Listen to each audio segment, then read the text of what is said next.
Inside Catch and Kill. Cohen, a porn star and Individual 1, Washington, AP. His name is Donald John Trump, but federal prosecutors have a simpler moniker for the 45th president, Individual 1. Dry legalese and generic aliases could do nothing to tone down the tale of the scheme to protect Trump outlined in court documents Tuesday. The criminal campaign finance case against the president's former lawyer, Michael Cohen, revealed a complex, illegal operation to stifle sex stories and distribute hush money. The documents also lay out new details about the involvement of Trump's real estate company, Ad Choice Advertising and Red, invented by Cohen's plea agreement, and the details it revealed now pose a direct threat to the president, perhaps one even more damaging than the separate special counsel investigation examining whether the president's campaign coordinated with Russia to sway the 2016 election. Advertisement. The colorful cast of characters depicted in documents includes a Playboy model and a porn actress who reported having sex years earlier with the married Trump, a tabloid executive who relished juicy scandals but also his own friendship with the candidate, and a lawyer eager at all costs to protect the interests of his star client. At the center of the intrigue is Trump himself, referenced obliquely but unmistakably as Individual 1, a man who prosecutors note, in formulaic but wry phrasing, began his bid for office on or about June 16, 2015. Just 2 months later, as Trump stunned the political world with his rise, the chairman of a tabloid media company offered the campaign some assistance, the document said.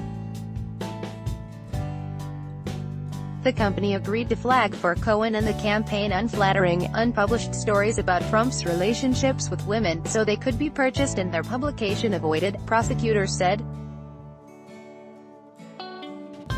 The company eventually did exactly that, allowing for Cohen throughout the campaign to arrange for stories to be bought and suppressed with the express purpose of influencing the election.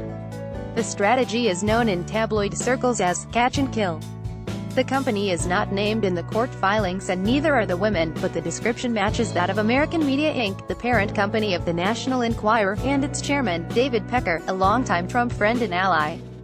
Advertisement. The timing and amount of the payments line up with those paid to porn star Stormy Daniels and Playboy playmate Karen McDougal to buy their silence in the weeks and months leading up to the election.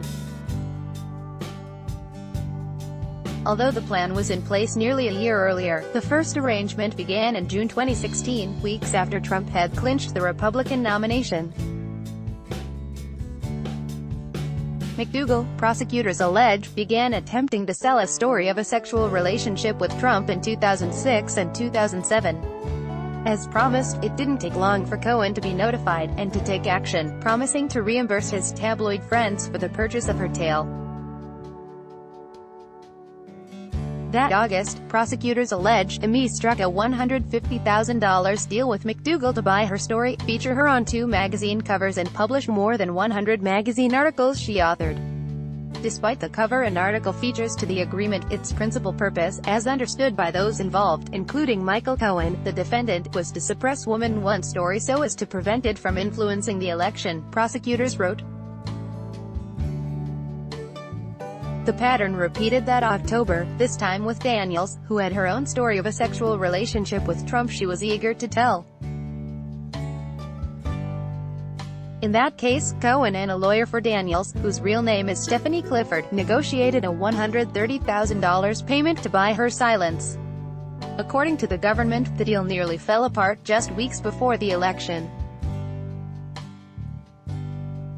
Cohen was slow in finalizing the payment and was warned Daniels was close to completing a separate deal with another outlet to make her story public. An unidentified editor texted Cohen to say it could look awfully bad for everyone if a deal was not struck. Advertisement. Cohen received an encrypted telephone call from someone matching Pecker's description and from another top editor at the publication before agreeing to make the payment and calling Daniels' lawyer to finalize the arrangement, prosecutors said. On October 26, 2016, just weeks before the election, Cohen drew down $131,000 from a home equity line of credit he obtained by lying about his debt and cash flow. He wired funds to a lawyer for Daniels, falsely saying it was for a retainer, and 1 week before the election, received copies of a signed confidential agreement with the actress.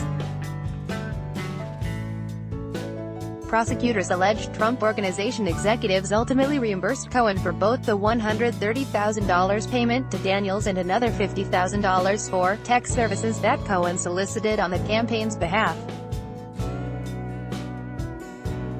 Prosecutors cited an email in which one unnamed Trump Organization executive told another to pay Cohen $420,000 out of the trust, disguising the money as payment owed to the lawyer under a legal retainer agreement.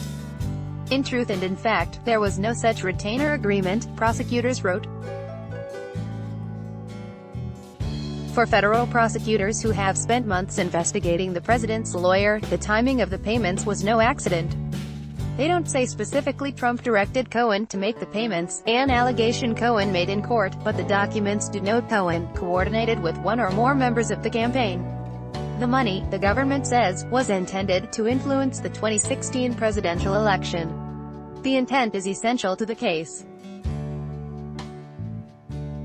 Corporations aren't permitted to contribute to campaigns, and money intended to influence an election must be reported as a contribution. The money to Daniels and McDougal was not. All told, Cohen pleaded guilty to 8 crimes, including campaign finance violations, tax evasion and false statements to a bank. He could get about 4 to 5 years in prison at sentencing deck.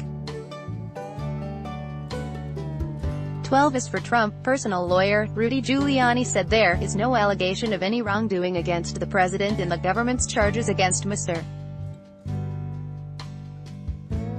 Cohen. It's true the Justice Department didn't go as far as Cohen did in pointing the finger at Trump, but legal experts say the allegations bring the president closer into his associates' criminal conduct, especially if it can be established he conspired with Cohen to knowingly violate campaign finance law. The president has certain protections while a sitting president, but if it were true, and he was aware and tried to influence an election, that could be a federal felony offense, said former Justice Department prosecutor Daniel Petelis. This strikes close to home, Associated Press writers Jonathan Lemire and Jeff Horwitz contributed to this report. By Taboola Sponsored links promoted links You may like home away 15 awesome Bali villas cheaper than a Singapore taxi ride home away on Death Straits Times Mathather responds to financiers' accusations The Straits Times Stanford American International School How overseas school trips benefit your child Stanford American International School on the Vikings, free online game Play this for 1 minute and see why everyone is addicted Vikings, free online game Undo Enjoy Compare This is the last VPN you are going to need, and it's on sale. Enjoy Compare Undo Ayana Komodo Resort only 1 hour flight from Bali. Discover the spectacular Labuan Bajo Ayana Komodo Resort Undo.